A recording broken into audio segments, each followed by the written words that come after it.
this session for future reference, so please be aware that we are being recorded. And I will just say a few more words before we begin. But before I do that, if Robin or one of my colleagues could just confirm that you can see me and you can hear me without any problem. Okay. Thank you, Robin.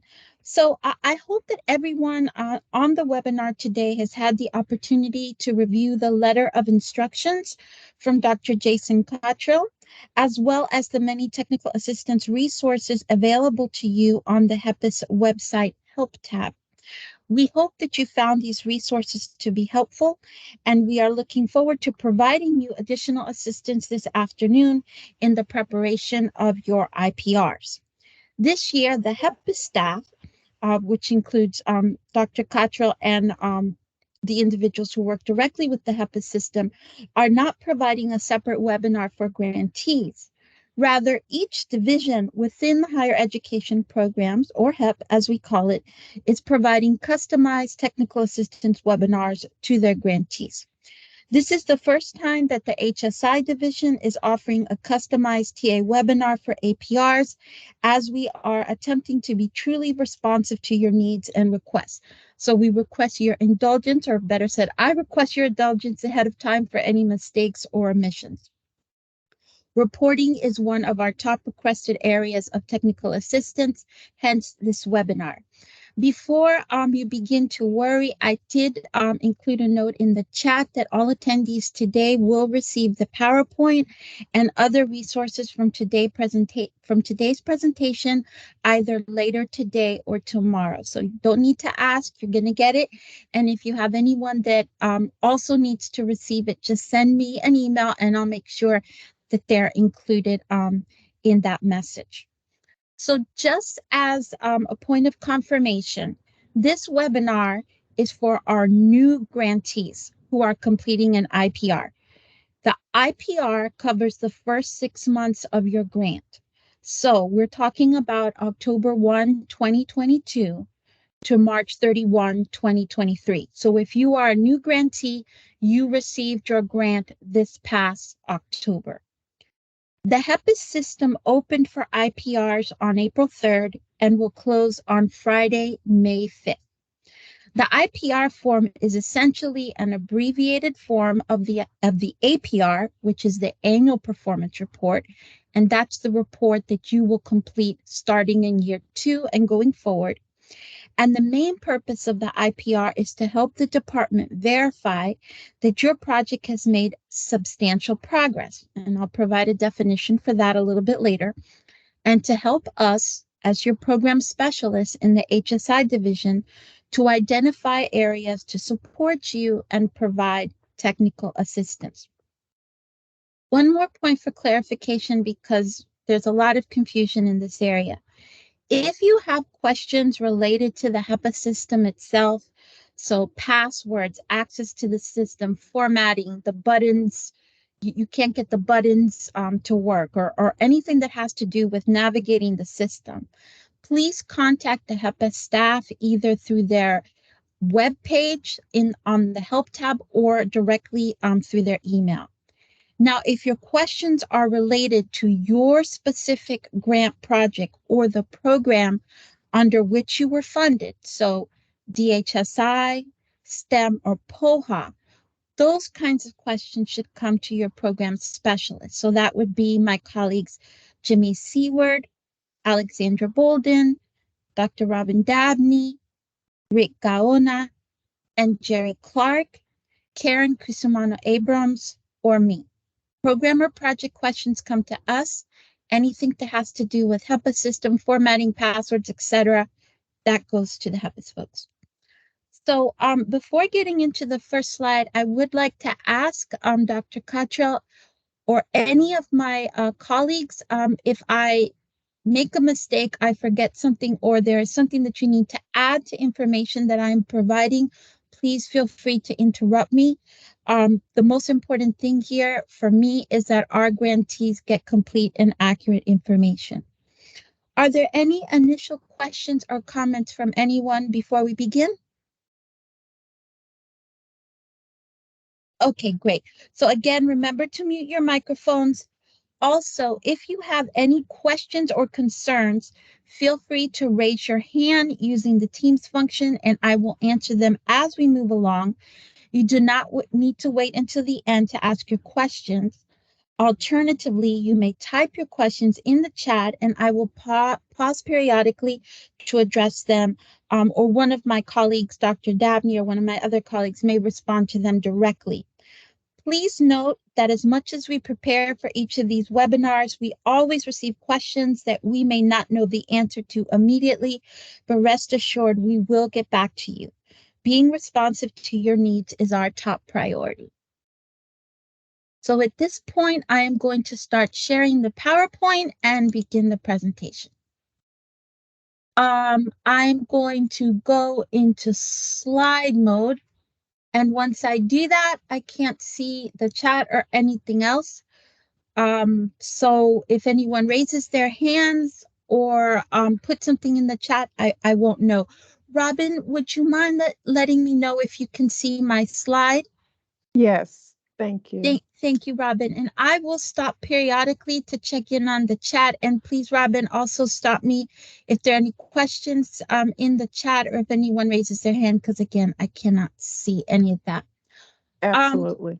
Thank you, Robin. So I've provided a little bit of this information already. Probably the most useful things on this slide are one, the URL for the HEPA system. Most of you may already be aware of this, but if you're brand new, you've never received a grant, you may not have that. So there it is, hepis.ed.gov. That is the reporting system.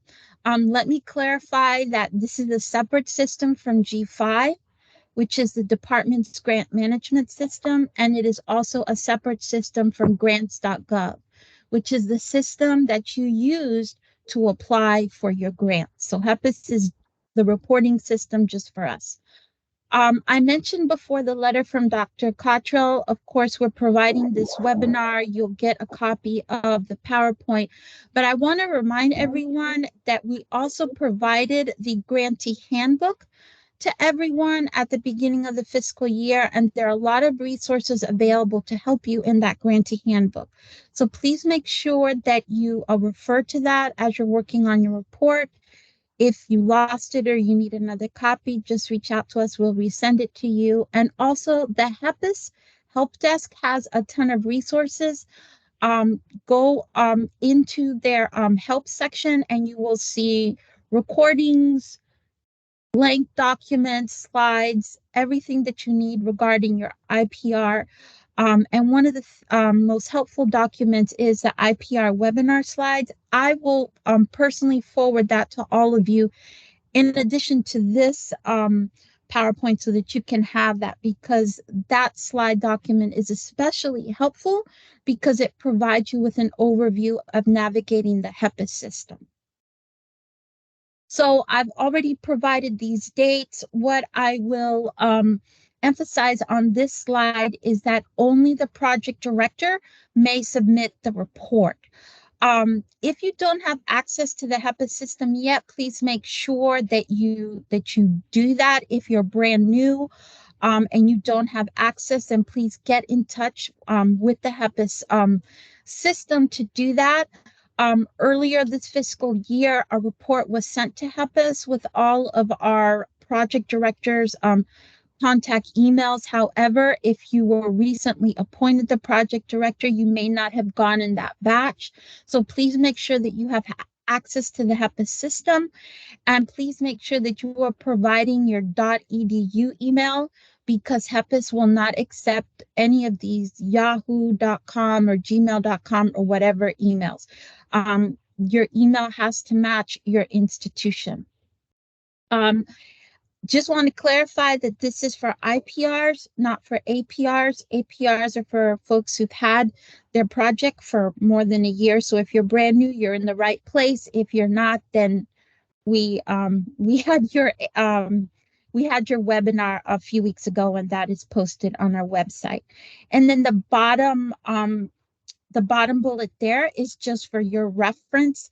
The uniform guidance citations regarding reporting are found in 200.328 for the financial component and 200.329 for the performance component. Robin, is there anything in the chat or any hands raised yet? There's a question from Camilla Mitchell. Okay. Can you have multiple people in the system to review the report?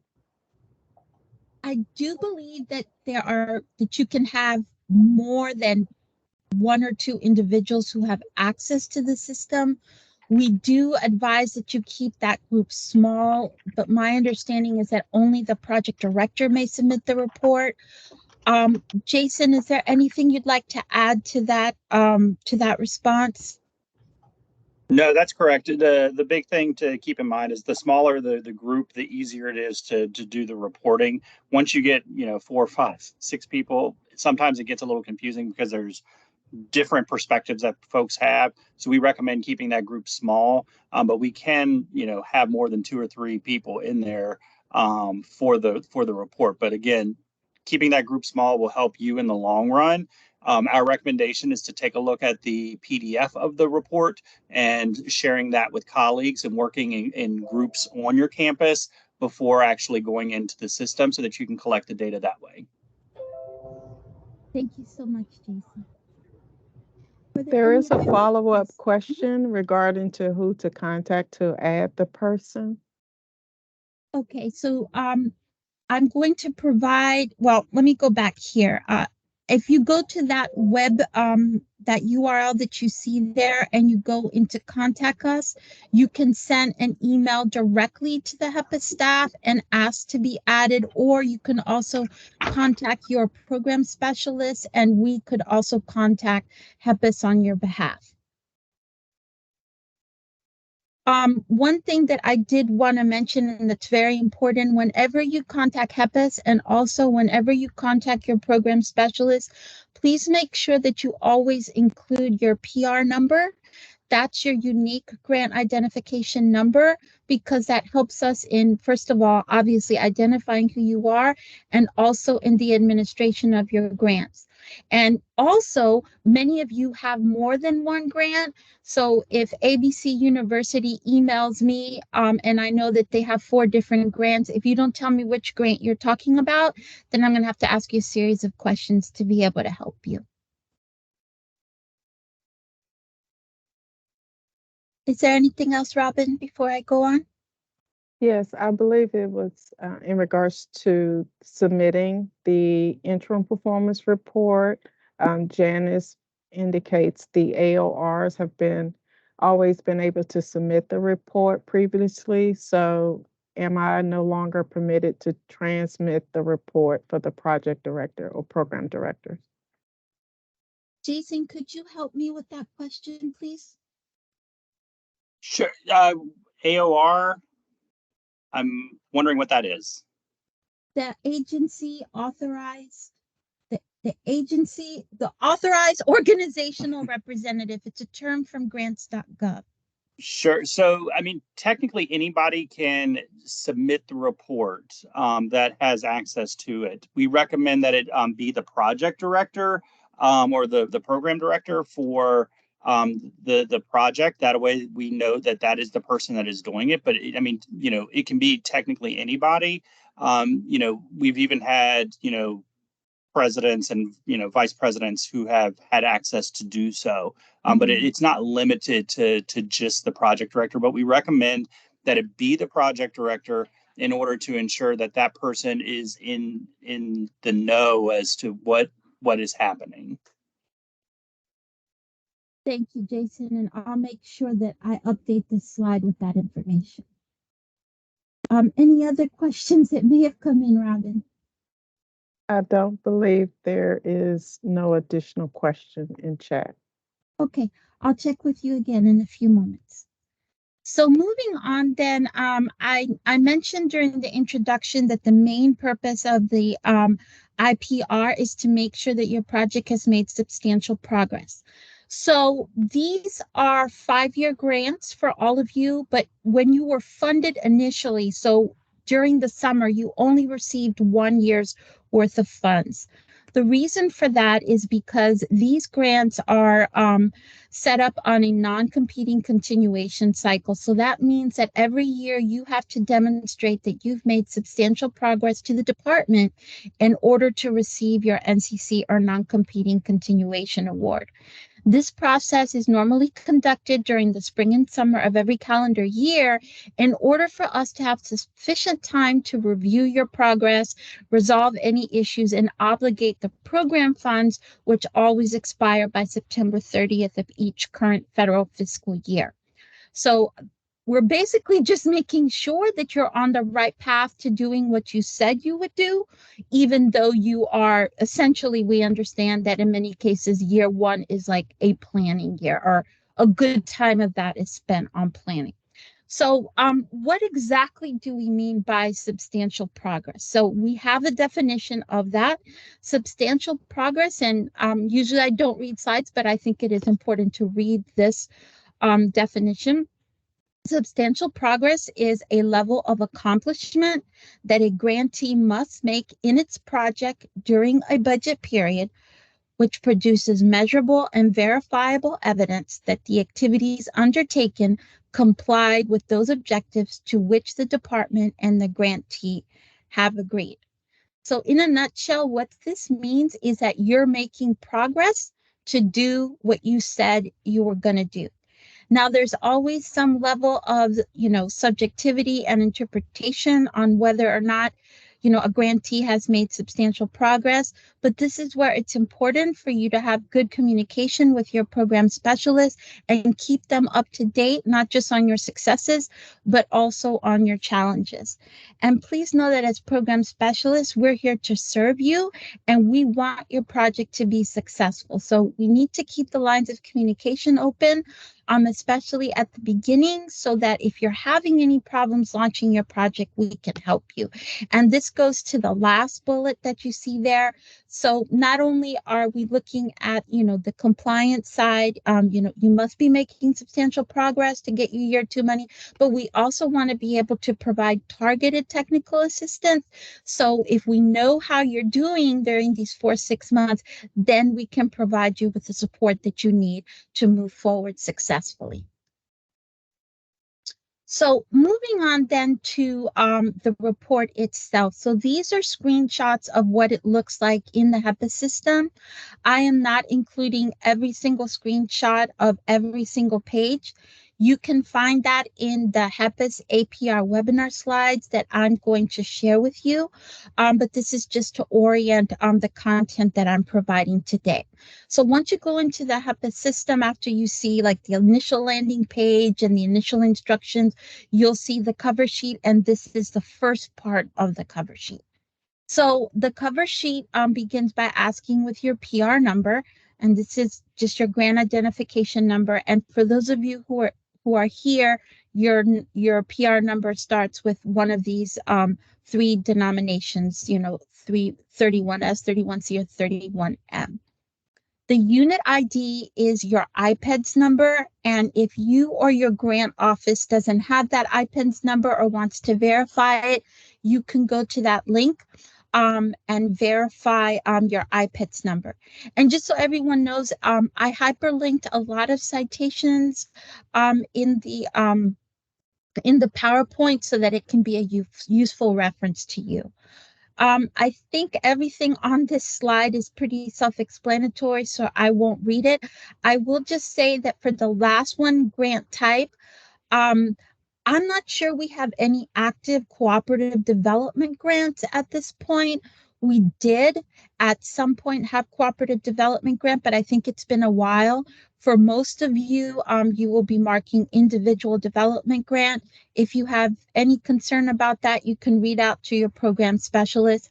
Honestly, which one you check on that is not going to make a huge difference in the grand scheme of things. So moving on then to the cover sheet, I didn't provide any extra notes on this because this is just the demographic information of your project director. Please make sure you fill that out, including your phone number, although we email a lot. But if we need to get in touch with you urgently, we do need to be able to call you on the phone. Going on then to the additional contact person, I'm going to give you some more information on the next slide, but this is what the next part of the cover sheet looks like. Note that this screenshot shows the old information from the previous slide from the previous version when this slide was offered. So on the next slide, I'm going to give you those updated dates. So on the cover sheet, the additional contact person could be your certifying official, sometimes also called an authorized representative, or your AOR. These three terms are often used interchangeably, or it could be another key staff member, such as if you have a project manager for your project, your budget analyst, your grants officer, or whatever it is. We recommend that that second person be someone who works on this project and is aware of what's going on. Sometimes people higher up in the bureaucracy of your IHE are made that additional contact person, and then there could be some challenges related to that. So that second contact person really should be someone who's active in the project. I've provided you with the appropriate dates here. So remember that you're only reporting on these first 6 months. The program officer is the same as your program specialist. If you don't remember, or or just want to double check, look on your GAN, which is your grant award notification. And for all of you, the duration of your grant is 5 years. Let me pause here for any questions in the chat or anyone who wants to unmute and ask a question. I'm not sure if Cindy, as a guest, has your question been resolved? I believe the questions are related to certification. Okay. Are you good, Cindy?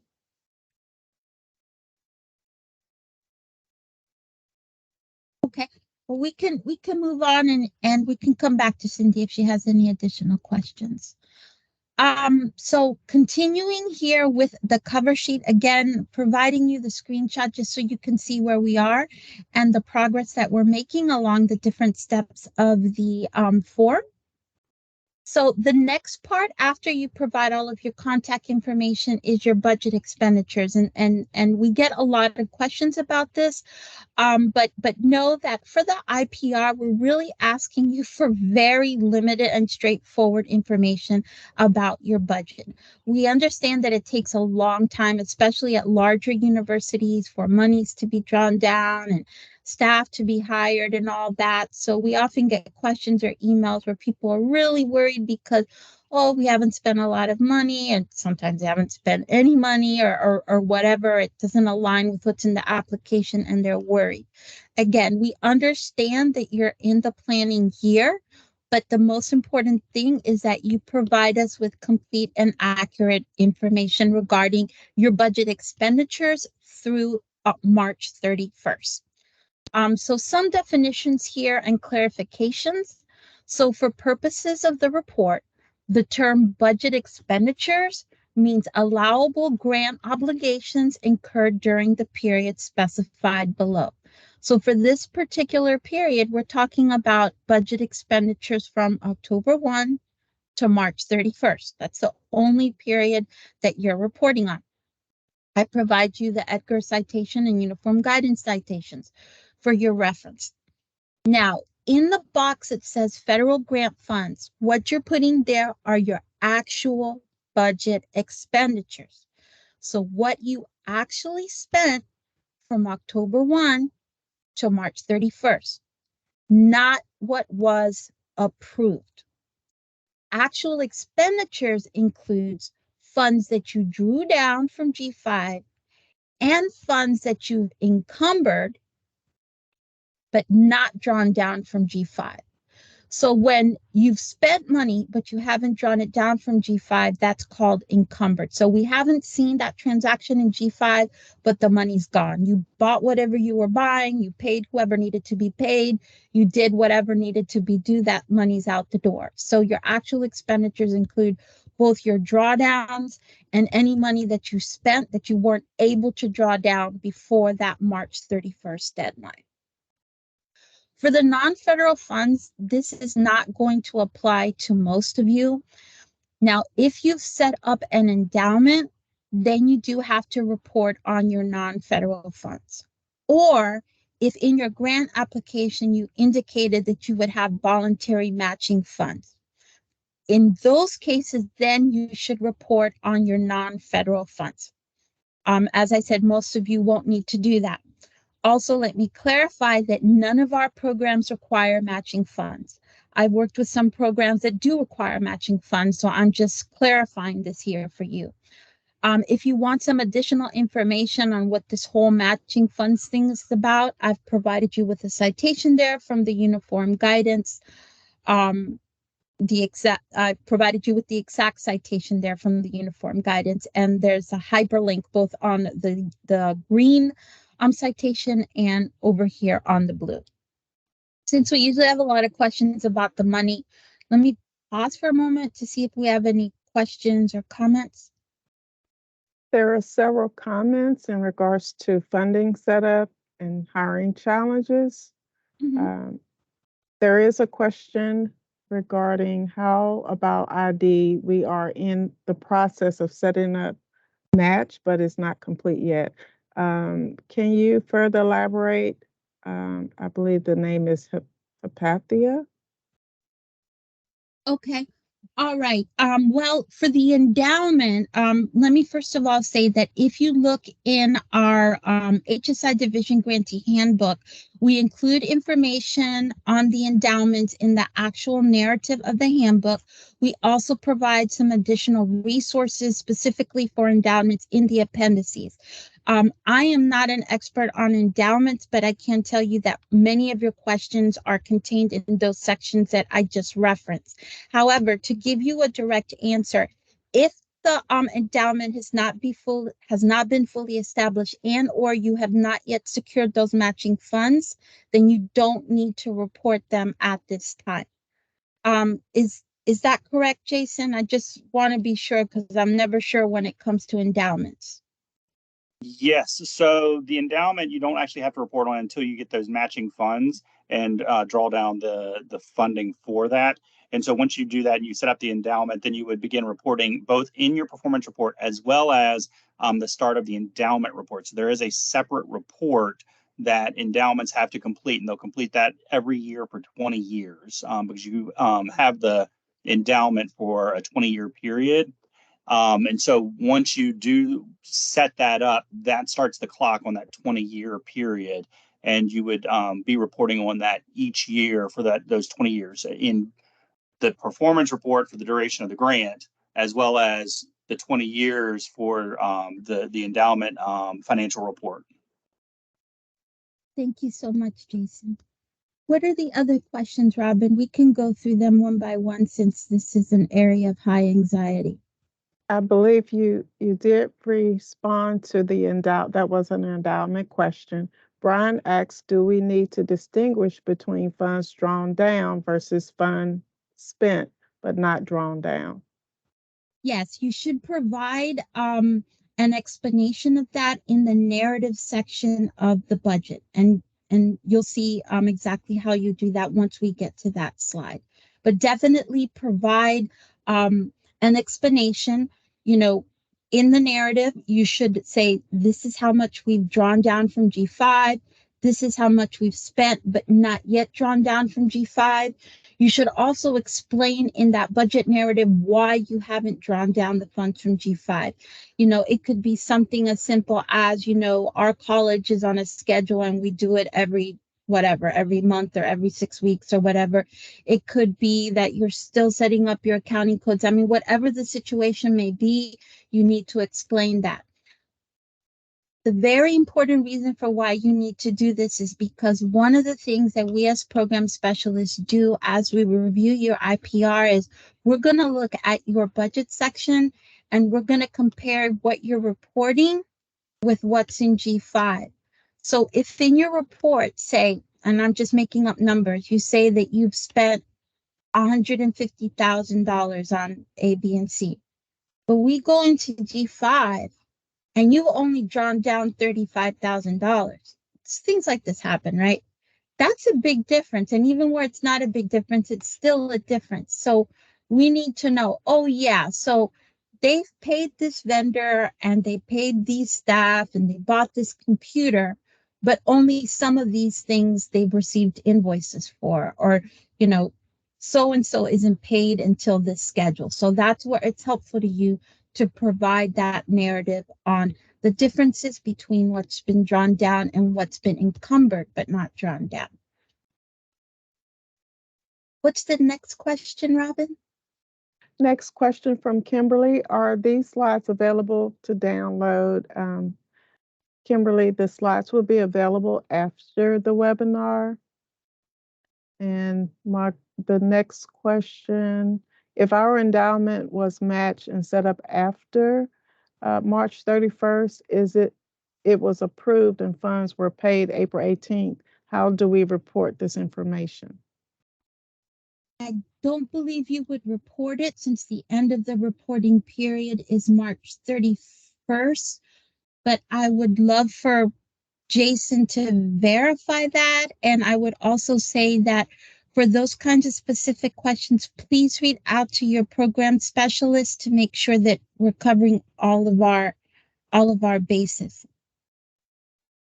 Sure. In that case, then you would wait until the annual performance report, and you would want to make sure that you're actually having access to the endowment report as well. And so, in the meantime, as you're finishing up your interim performance report, my recommendation is going ahead and emailing your program specialist at the department and copying the HEPIS help desk and requesting access to the endowment.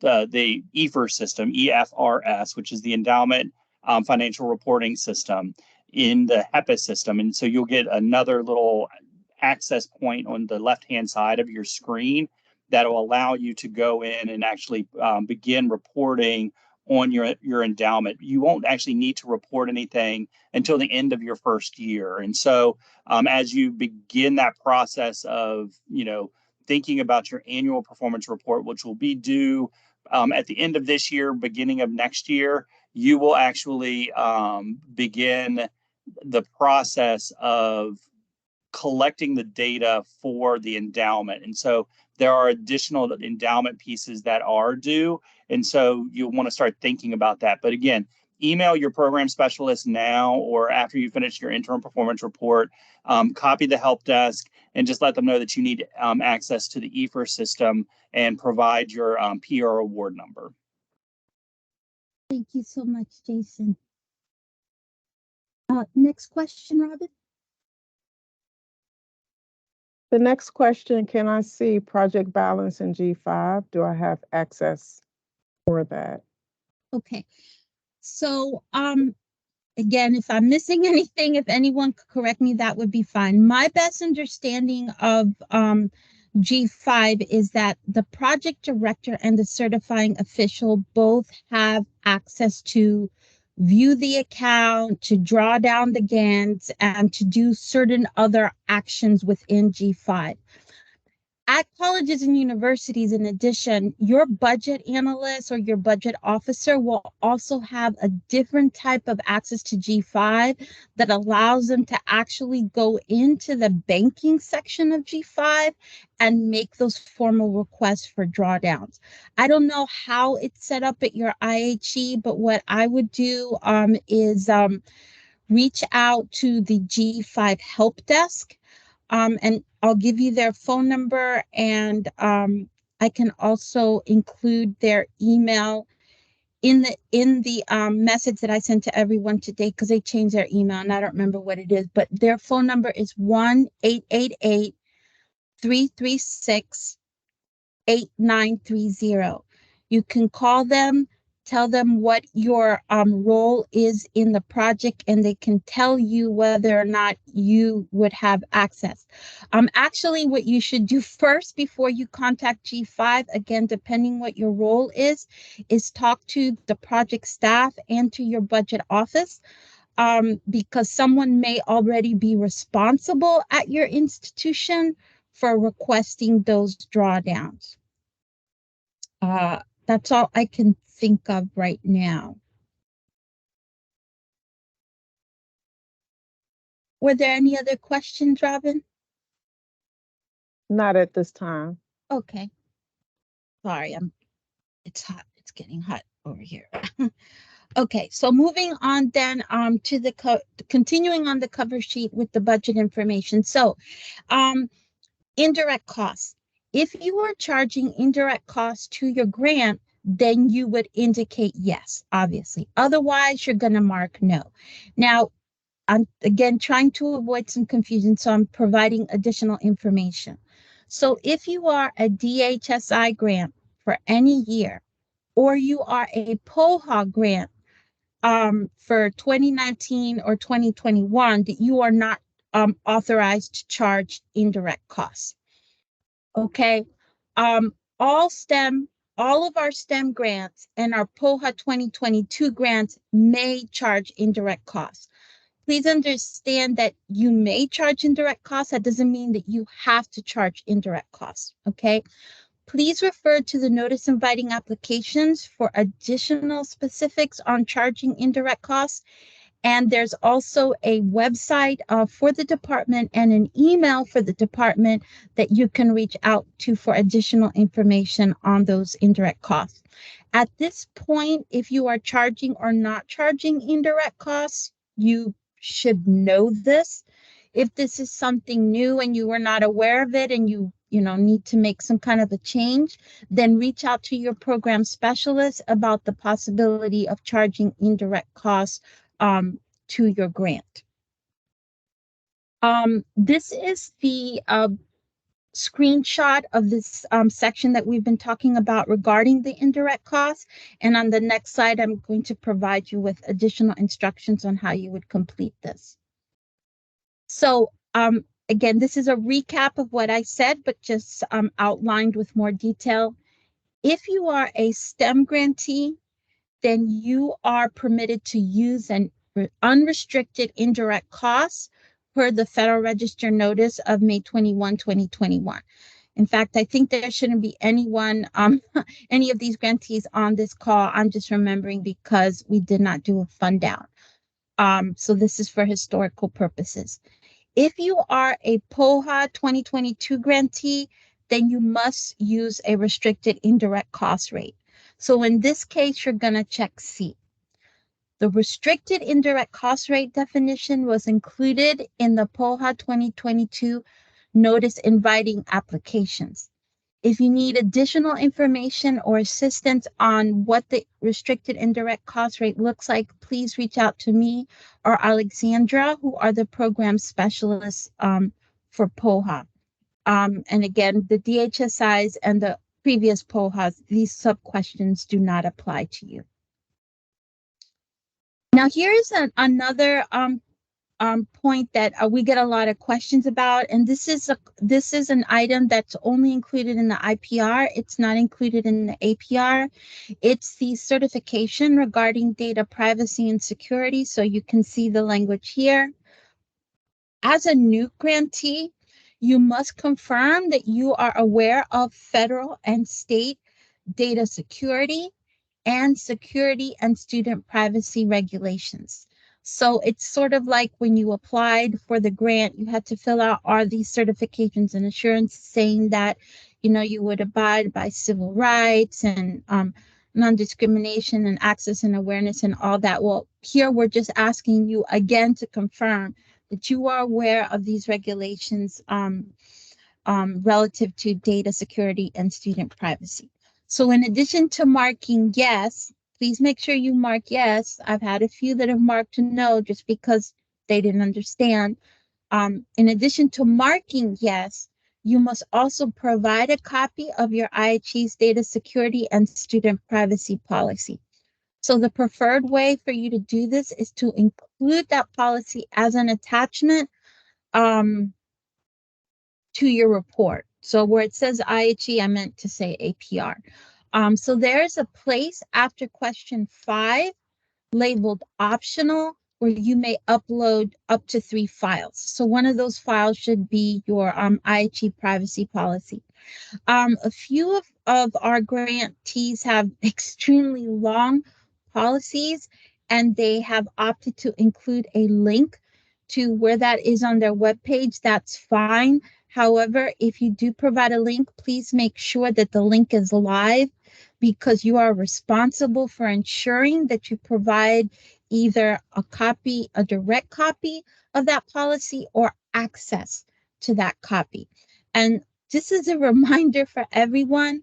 While this may not be something that perhaps as program specialists we may be checking closely for, I just always like to remind people in webinars and as we're doing monitoring, just because your program specialist may not necessarily, be looking at this closely, the auditors will. Believe me, the auditors will. So please make sure that you include a copy of that privacy policy in your report. Let me stop here. Are there any questions or comments at this time, Robin? No additional questions at this time. Okay, great. So moving on then, again, this is another screenshot of the next sections of that cover sheet. The first one is human subjects. Our grants are institutional level grants, and for the most part are not subject to the IRB requirements, right? The institutional review boards. The IRB requirements are essentially for research grants, and based on the nature of our grants, which are improvements to institutional capacity, this really does not apply to any of our projects. However, if for some reason in your evaluation plan you included the conducting of a research study, then you may be subject to those requirements. So please discuss this with your program specialist. I don't think this is the case for anyone, but if you have any doubts, reach out to your program specialist. Also, if you didn't have a doubt before, and based on what I just said, now you have a doubt and you want additional information, we've provided the link to our human subjects research page at the department. And we also have a really nice video training module, which tells you basically everything you want to know and hope to know about human subjects. That's the last link on this slide. The data privacy certification, so we talked about that already. Okay, so moving on then to performance measure status and certification. So this is basically you just saying to us, yes, all of the data that is associated with this report is accurate and complete. So for this question, item number 5, you would only mark no if the data for the measures are completely missing, or they will not be available by the end of the reporting period. So the reporting period would be the end of the actual year. Okay, so it won't be available at all during this academic year. If you do mark no, in the unlikely event that you would mark no, you would enter when you anticipate you will have the data, when that data will be available. In that case, also make sure that you follow up with your program specialist and that you actually provide the data. And when you contact your program specialist, indicate that these data are a supplement to the IPR that was previously submitted. For the most part, everyone should be marking yes. And remember, or I'm going to explain, that you can provide an explanation in the appropriate narrative boxes for any context needed to understand your measures data.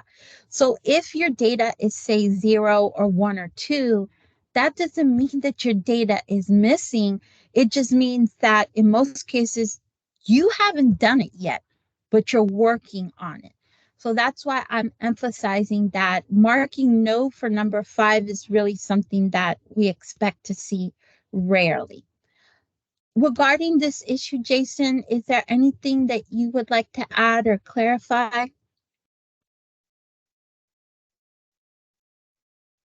Nothing on my end. The big thing is just making sure that essentially that you select yes on the data privacy piece. There's not much else that you can do. And it's a question that's just on the standard form. Thank you, Jason. And then for that next part I talked about, there's an optional place where you can upload up to 3 files. So one of those should be the data privacy policy for your IHE. This is also a place where you may want to upload an Excel sheet for your budget. If you have any formative evaluation or if you have any artifacts that you think would be especially helpful to your program specialist, then you can upload them here. Any documents that you do upload have to be in Word, Excel, or PDF format. Let me clarify also, don't feel like you have to add stuff here. So don't add things if they're really not going to be helpful. The only thing that we really need you to add here is, the data privacy policy for your IHE, that's required. And also, if you prefer to upload an Excel as opposed to cutting and pasting it in the budget section, then please make sure you do that. Otherwise, don't feel like just because it says you can upload up to 3 files that you have to have 3 files. No, it's optional, except for the data privacy policy. Are there any questions or comments, Robin? Yes, there appears to be several questions for clarification. Tina, you may be asked to unmute to clarify this question. Tina asks, so to clarify, if we do not have the data currently, we should still mark yes, but not upload the data, but mention in the comments when it will be provided. Is that correct? That is from Tina. So depending on how you set up your measures, it may be that during these first 6 months, you don't have any data because you're still hiring people or you're still setting up your programs, but you are working toward it and you are making progress towards it. So one of the drop down options is in progress or on schedule. So you can choose that even if your data there is like a 0 or a 1 or a 2. Saying that you don't have data basically means that you're not doing anything in regards to the goal, objective, and or activity for that particular area. So that's why we're saying very few of you will mark no, because you should all be working on, setting up your projects and getting everything in place. What is the next question, Robin? The next question is from Brian. Tina, did someone raise in their hand? Oh, sorry. Yeah, I did. This is Tina, and I just wanted a little clarification. So the data I'm talking about are annual measures, like transfer rates. So it's and retention rates. It's too soon to measure those. So in that case, is it correct that we still on the cover page are going to mark yes, but because the data will be available by the end of the grant year, but when we go into the actual performance reporting pieces, a section, do we put the measurement at the time of application? Because you can't leave those blank. Right. So what you should do is in those cases where, say, you're not going to have that data until the end of the academic year, then go ahead and enter your target data. And then under the actual, you would put 0 or you would put NA. And then in the narrative box, you explain the anticipated date for this data availability is such and such. Jason, is this the best approach?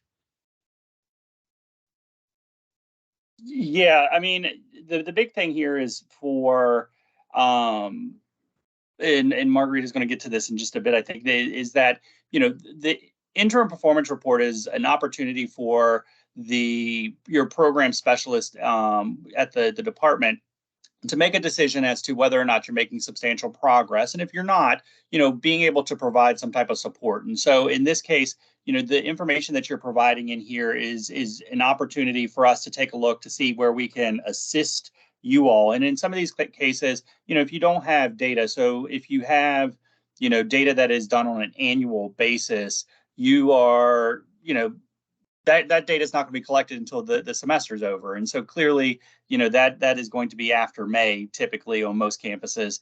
And so, what we're looking for is, for you to provide us with some information regarding where you are at that six month mark, and keeping in mind that we're doing this really based on the federal fiscal year, which is not exactly the easiest for anybody, especially on college campuses where you receive the money in October and we're asking for you to report on stuff in essentially at the end of March, beginning of April.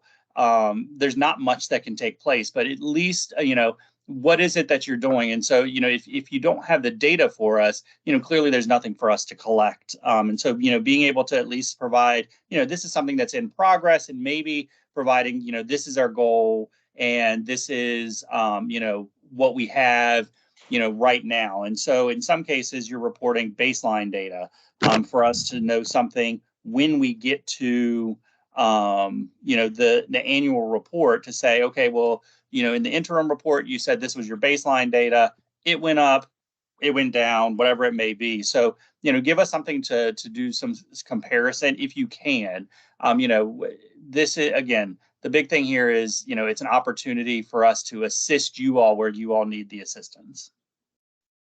Thank you so much, Jason. That was wonderful. Robin, the next question, please. Yes. Brian question, do we also upload the data privacy report for the APR? And his follow-up question was what does IHE stand for? I believe someone in the chat did respond, but if you will confirm. Okay, yes. So sorry about the undefined acronyms. IHE is Institution of Higher Education, and that could mean college, university, or any of those higher ed schools. And then so the privacy policy, you're only going to be uploading that to your IPR. We don't ask that on your APRs or on your final reports. So once you upload it, we have it. We don't ask for it again, unless there's a reason for us to ask for it, and it probably wouldn't be part of a reporting cycle. Are there other questions, Robin? There are no other questions at this time. Okay, we'll move on then. Okay, so getting into the executive summary, again, this is a screenshot of what you'll look at. And so you'll be cutting and pasting the actual narrative language for your executive summary. I want to emphasize a few things on this page. First of all, it's extremely important that your executive summary be no more than 1 to 2 pages long. I'm going to go down to the last part of this slide and just make everyone aware, because you may not know this, but each of us has 75 to 100 reports to review in a very small period of time. So length is not helpful here.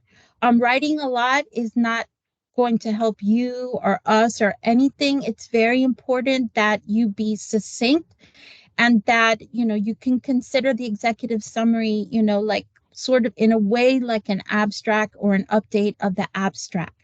So the most helpful executive summaries for us provides a general overview of your project. So you may briefly restate your goals and objectives, a general overview of your progress during the first 6 months, challenges that you have encountered and strategies for overcoming those challenges, and your outlook for moving forward going into year 2.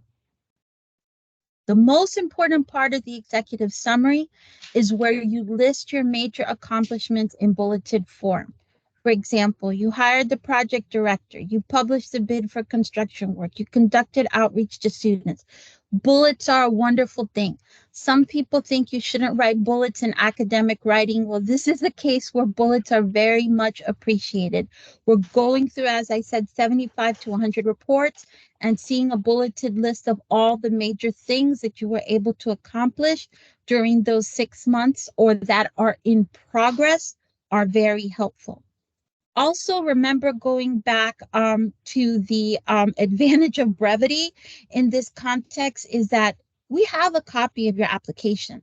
So you don't need to cut and paste large portions of your application into the IPR because we have it. And if we need to refer back to it, we will certainly do that. Going on then to performance objectives, we've talked a little bit about this. So this is where you're going to be cutting and pasting your objectives and your measures from your application into the HEPA system for your IPR. And as you can see on the screenshot here, what you would do is you would click on that button that says add an objective and performance measure, and you would add the language for the first objective and performance measure. And then once you do that, you'll have an opportunity to save and to go on to the next one. So let me give you some additional information on this. Okay, so this is another screenshot where it's a continuation of what you saw on the previous page. So here, where you click on this this button, once you click on that button that says add an objective, then this is what you see. So in that top box, you will be cutting and pasting the language of your objective and measure in that box. And then in the next section, you see the arrow. That means that there's a drop down here. You're going to select the appropriate status for this objective. Then in the next box, you're going to copy and paste the measure that is associated with that objective. And you may have, or you should have, more than one measure associated with each objective, or at least one measure associated with each objective. Before you start worrying too much, remember, these are the objectives that you wrote into your application. We did not make these up. This is something that your school wrote into there. So you are essentially cutting and pasting from your proposal. Make sure that you do it carefully because the language that you enter into the IPR is going to be used to pre-populate your APRs going forward. Also, for each one of these measures, you'll be selecting whether it's project or GEPR program, and I'll talk about that in a moment. Date last measured, you just click on there and then select the appropriate date. And then under how often do you measure, you can enter there, weekly, monthly, yearly, or whatever the case may be. And then the data type, you would select either raw number or ratio. So a raw number is like 10, 25. A ratio would be like a percentage, like 10%. So you'd have a 10% increase in whatever this performance measure happens to be. Going on to the next slide, I provide some more context to what we just talked about. So as I said before, when you get to the screen, this is where you start entering one by one your project-specific objectives and their associated measures. So here's a hierarchy that you should follow in this section. So for every activity that you wrote into your proposal, and please know that I'm using proposal and application interchangeably. For each activity, you should have at least one objective. For each objective related to that activity, you should have at least one measure. You may have more than one measure for each objective. And you should definitely have more than one objective in the totality of your application. Moving on then, some of this is just repeated just for reinforcement. So you are manually entering the language of your objectives and measures. And again, be meticulous because this language will be pre-populated into your APRs. So when you start doing APRs next year, at least you don't have to worry about cutting and pasting all of these measures. Some additional information here at the bottom. I expand on what I said before. So there's a place there for target data. So the target data is what you said you would do. And then the actual data is what you actually did. Raw data, again, is just like 30 or 40, and then ratio is where you're providing a percentage. And then for the measure type, most of your measures will be project specific. Okay, so these are the measures that you wrote into your grant. The GEPR measures, also called the program measures, are the measures that each program has established to gauge the success of the program writ large. So, for example, for the Developing Hispanic Institutions Program, or DHSI, if you go to the back of the notice inviting applications, there's a section there called performance measures. And I believe there's like 7 or 8 performance measures. And those measures talk about things such as enrollment, retention, completion, graduation, um, federal cost per degree, things like that. Based on the data that is entered into the HEPA system, our analysts, so Dr. Cottrell and his colleagues, they aggregate data and they use the aggregation of that data to understand how well the programs are doing. If you have in your evaluation plan data on those measures, then by all means, please provide that data. Most of you should have it because most of you have developed measures related to enrollment and retention and recruitment and graduation and all that. However, if you don't have it, that's fine. Don't worry about it. You don't have to report on that if you don't have it, or if you're unsure how to do it. I just wanted to explain the difference there. And the objective status, we weren't able to see on the screenshot all the drop-down options, but I believe these are the 4 options. So on schedule, change in schedule, not achieved, or completed.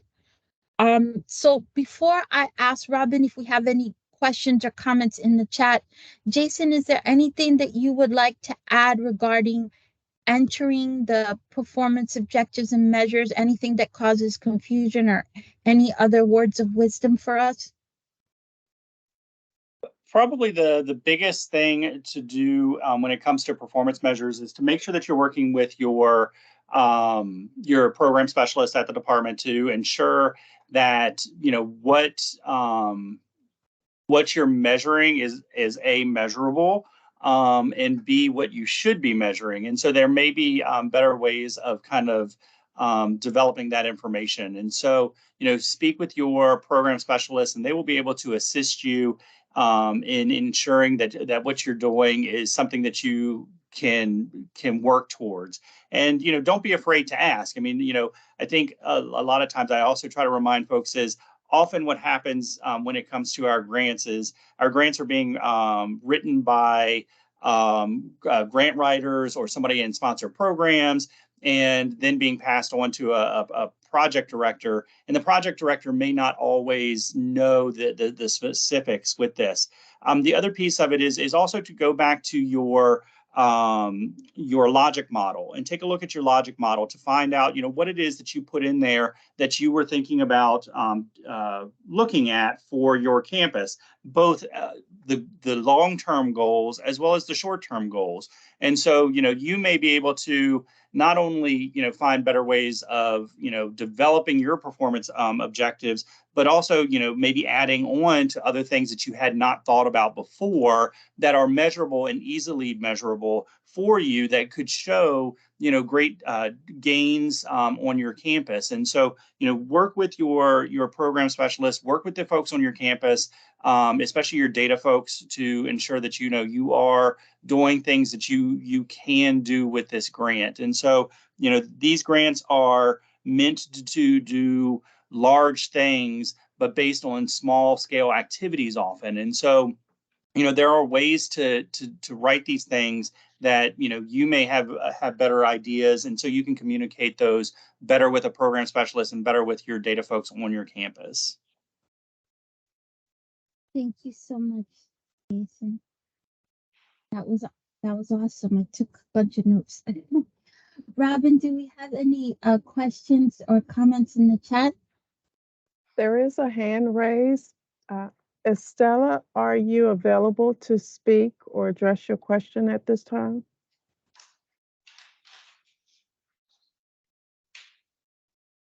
You can just unmute yourself. I'm Estela. sorry, I meant to remove, it was answered on one of in the chat. Thank you so much.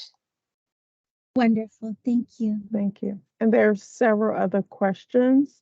Okay. Mr. Ramirez indicates, because I have not executed the activities tied to those objectives, to be able to, I believe it states to measure them because the grant activities will take place this summer. What do I report? What you should report in those cases are your target data. And then in the actual data, you would put 0 or NA and provide an explanation in the narrative box, as Jason and I have said before, on when those data may be, when those data will be available. So if it's data related to summer workshops, for example, then just indicate that that data will be available after the summer workshops have been completed. The next question, Robin? Yes, the next question from Cynthia. If you haven't measured, what date would you put in, like for retention or graduation rates? If you haven't, okay, you may not have measured yet, but in your application, you should have a plan on when those data will be measured. So for example, for graduation, you can't measure that obviously until you have students who've either graduated or not graduated. So again, you should put in prospective dates for when data will be available. As Jason said before, we just want to make sure that you're on track and that there isn't any kind of special TA that you need from us. If you're following the plan in your proposal and you're doing everything according to your schedule, obviously you're not doing everything at once. So it's important that where you don't have data because say something's going to happen in June or whenever, and it's March, obviously you haven't done it because it's not June yet. So you just need to explain that. That's different from something that should have occurred, say, in December, and it's now April, and you haven't even started it, and you don't have a plan to start it. That's something that we have to start worrying about. Next question, Robin. Yes, and the last question is the GPRA is related to reports produced by our institution. I believe that's a question. Is it related to reports produced by the institution? No, it's really not anything that the IHE would report on. GEPRA stands for Government Performance and Results Act. So this is data that federal agencies use to report back to Congress, the Office of Management and Budget, the general public, and other interested stakeholders in the performance of our federal programs. So the information that, say, your Office of Sponsored Research or Office of Sponsored Programs would have would be data related to the projects that have been funded by the federal government. And obviously, we use the data from individual projects to aggregate into larger reports that we then convey back to Congress, OMB, or whoever. So we do use the information, the data from the IHEs, but IHEs would not have access to those data, and they would certainly not be preparing any reports for federal agency, for any kind of federal agency requirements. Was that the last question? I'm sorry, go ahead, please.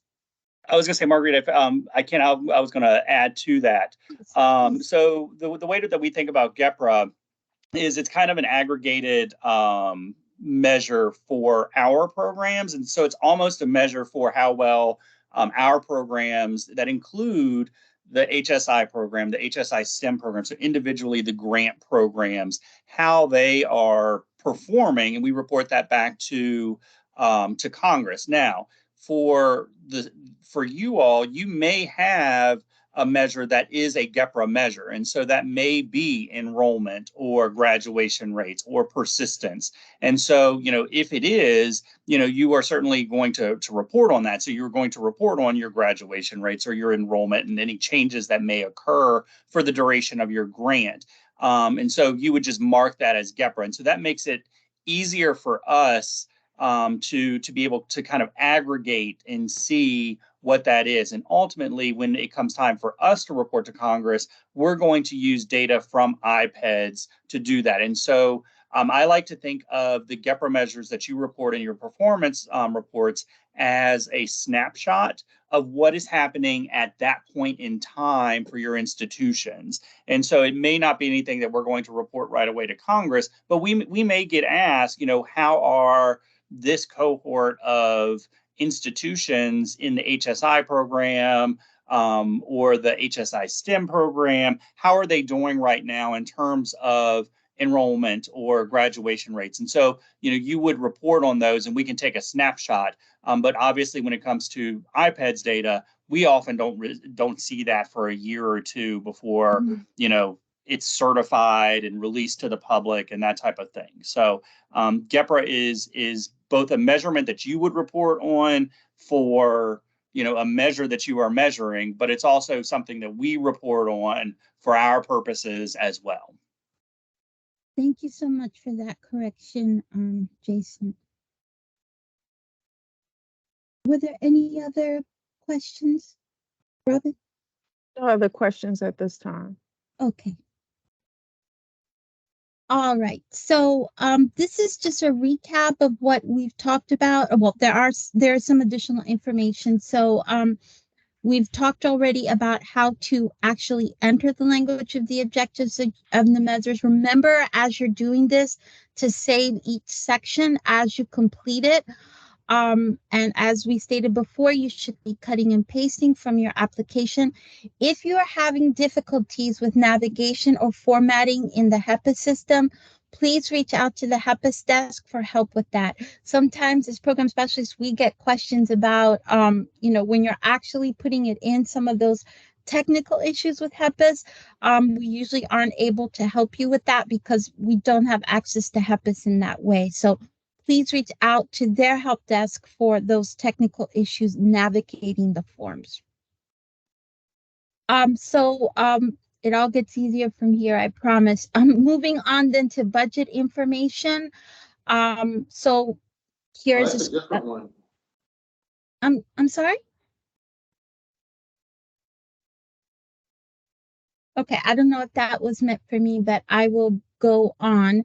This is what the budget information will look like when you go into the HEPA system.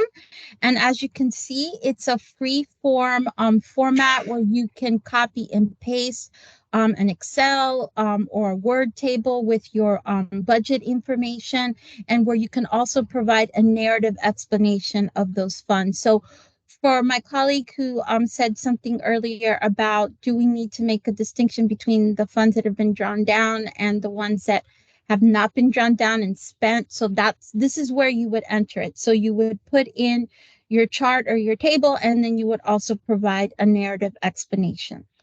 Here's some additional details on how you should do this. So you see that we provide a hyperlink to the Ed 524 budget form. This is the standard department form for our budgets, and you should be familiar with this because this is the form that was used when you submitted your application. Now, as Jason mentioned before, if a grant writer wrote your application, maybe you're not familiar with the budget form, so please make sure that you do familiarize yourself with that form. It contains 12 line items, personnel, fringe, travel, equipment, supplies, and a few others. So when you're reporting to us, you need to make sure that you break down your budget by these 12 line items. Now, what we often see is that grantees will report to us. They'll do a wonderful job of reporting on their budget, but they'll use their IHE's accounting system or their IHE's lines item, and it doesn't match with ours. So if you want to include like a snapshot or a spreadsheet from your system, that's fine. You can add that, but you still need to report on your budget by our 12 line items. So please make sure that you honor that requirement and that you use the 12 line items of the Ed 524 to report to us. Also, regarding the narrative explanation for your numbers, you do need to provide a narrative explanation in this section if you have any carryover funds or any delays in expending your funds. I am going to assume that probably 99% of you will. Again, it's because you're only reporting on the first 6 months. You got your money late after the academic year started, and because we know that the first year is a de facto planning year. So just explain those things here. So let me just clarify that carryover funds are funds that you didn't spend in 1 year that automatically carry over or roll over into the next year. So any year one money that you don't spend by the end of year one, that's just going to roll over into year two, and you can use it in year two. Okay. So you may have that. You may also have delays in drawing down your money for, all the reasons we've talked about. If you have had or will had or anticipate having significant changes to your budget resulting from changes in activities, you should also provide a narrative explanation here. Please make sure you also follow up with your program specialist about any kind of significant changes, because again, we're reviewing a lot of reports and it may fall through the cracks if you don't follow up with us separately. Remember, the main purpose of the IPR is to make sure that you are making substantial progress. So getting into the weeds of all of these different aspects, that's something that really needs to be done as part of a separate conversation.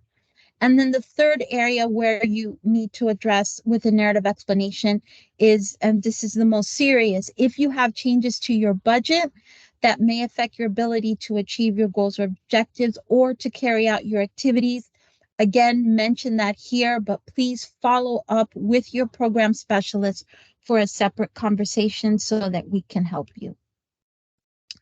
We're almost at the end. So for the additional information, this is sort of like a free-for-all grab bag area for you to add anything that you want us to know about that didn't fit into any of the other sections.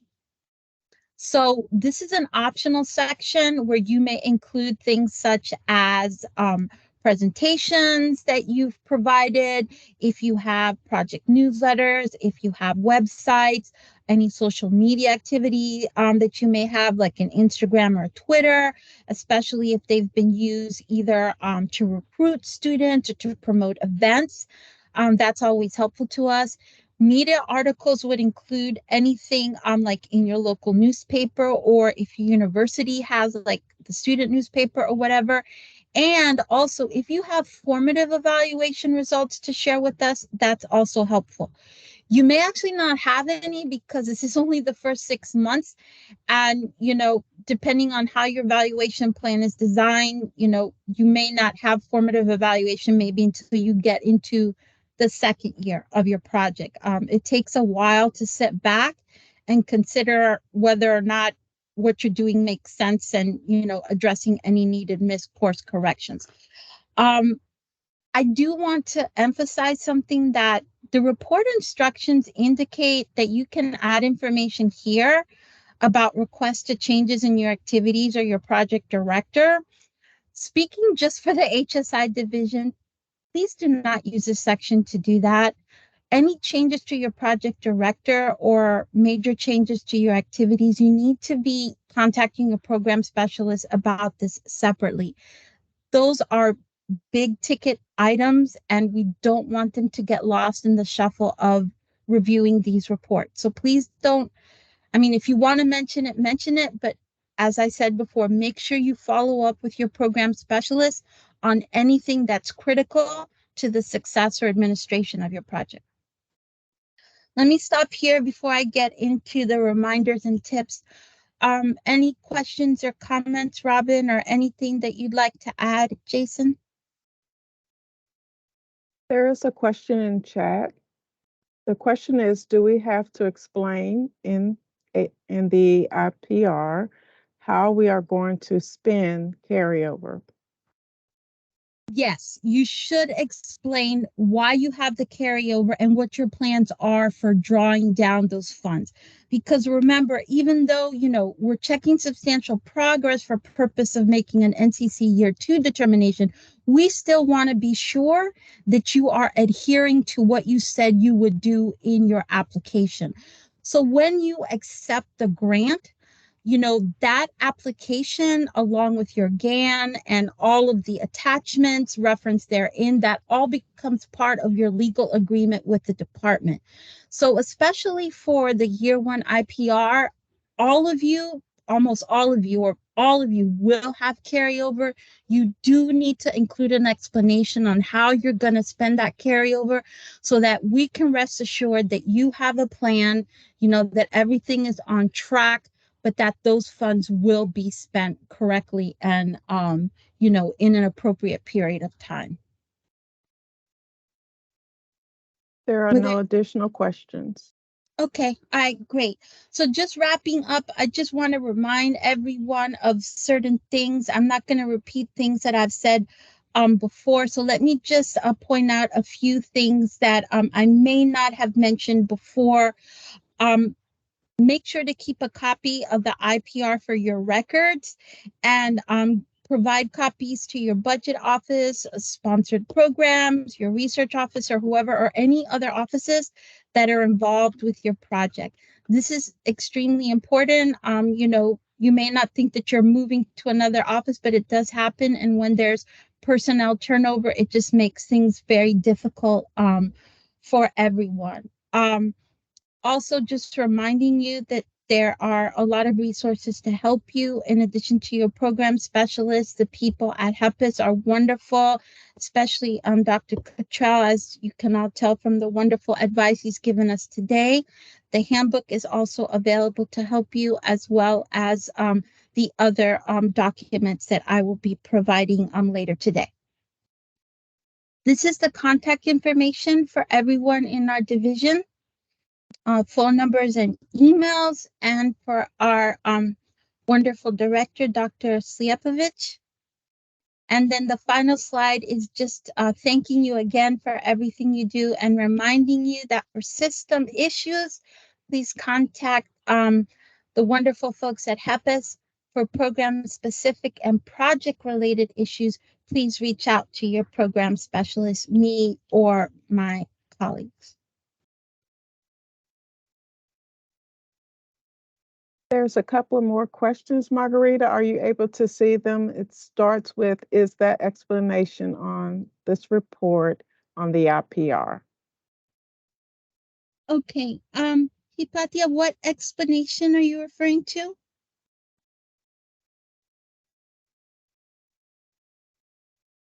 You can just unmute yourself if possible. I was just wondering if the explanation for the carryover was on this report or in the annual report. You need to provide explanations for carryover in every report. So in your IPR is usually where we see like the greatest amount of carryover, just because you're starting, it's only 6 months, et cetera, et cetera. But in all of your reports, whenever you have a reporting period in which you have carryover, you always have to provide a narrative explanation for how those carryover funds are going to be used. And what sometimes will happen, depending on just a number of things, many times your program specialists, separate and apart from the reporting cycle, may reach out to you and ask you for your carryover plan. So I've done that in the past. I've asked separately for a carryover plan. You should always have an explanation for your carryover, because remember, every year we are making a decision as to whether or not you need, first of all, do you need your money? And secondly, do you need all of it? So you want to make sure that we know, hey, we're a little behind on this, but yeah, we need all our money. Okay. You need to provide a good explanation. So this one being an interim report, we still have to tell you, yes, on this activity, we haven't done much progress. However, we will still need the money because we're planning on doing blah, blah with it. Yeah, so this is our Okay. schedule. So we're going to spend it, later this spring or in the summer or whatever. Just let us know that you're on schedule. If you're behind schedule, and there's a million legitimate reasons why you're behind schedule, just explain that and give a little bit of information about your plan for spending the money. And I do want to emphasize again, that auditors and other people outside of us at the HSI division, they do review our files. They do look at your report. So while we have a relationship with you and we have a pretty good idea of what's going on, for the most part, auditors and people from the Inspector General and others may not. So that's why it's always important to document that you need all of your money. Okay. Thank you very much. Sure. Okay, I'm going down the list. What do you suggest is the best way to engage with our program and share questions without inundating them? Okay, that's an excellent question, Dr. Smith. We have a lot of we have a very high workload and a rather small staff, but I would say that for the most part, for routine issues, and please, my colleagues, add to anything that I'm saying, the best way is through email. And if you don't receive a response to your email, say within a week or so, follow up. Maybe add, that red X mark in Outlook, because we get, like the whole world, we get a lot of emails and emails do get buried. However, if you don't receive a response to your email right away, or you have something that's like urgent or an emergency, then just call us. You have our phone numbers on the previous slide, and then also on the website, you can also call us. I will say though, with calling us, you will get more immediate answers, but we will probably also say that we do need to memorialize the conversation in some way. So the phone call will almost always be followed up with some type of an email exchange. Okay, let me see. That's not a question. That's not okay. While we have been extensively, we do not have much data. In other words, many of the items will be at zero. What do you suggest I do in terms of reporting? Okay, and so again, this is for Henry. All right, so just again, if you are on track, but just where you are in the calendar, certain things haven't occurred, then what you should do is for that particular measure, you should put in what your target is. So what you said you were going to do, and then for the actual, you would put 0 or 1 or X or NA or something like that. Or I don't know, Jason, if there's something better, please chime in. And then in the narrative box, explain it is too early for us to have this data, or the activities associated with this measure haven't taken place, or something like that. Let's see, concerning outside consults that we hire, since the first activity, do we still hire them to conduct the first year activities? So I would need more information on that. Are you talking about services to your students, or are you talking about evaluators, Dr. Cordova?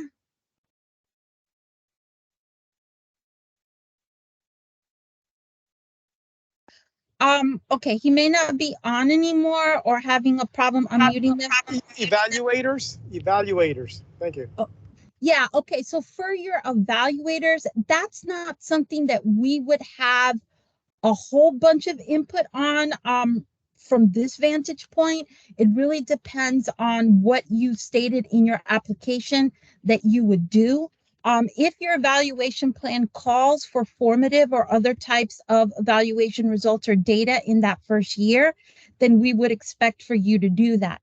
You would also need to look at what the particular contractual language of your contract says. And depending on your IHE, I don't know how that would have been set up. I would suggest that you follow up with your program specialist for more guidance in that issue. But to answer your question as directly as I can at this particular point, it would, one, depend on what you wrote in your proposal, and two, what's in it written into your evaluation contract. Let me see. Thank you. Okay, I think that's all the questions, at least in the chat. Were there any other questions or comments that anyone just wanted to say, to unmute and say?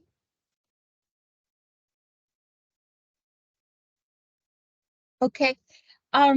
Jason, was there anything else that you wanted to add, or I don't know, anything at all for the good of the group? Nothing on my end. Okay.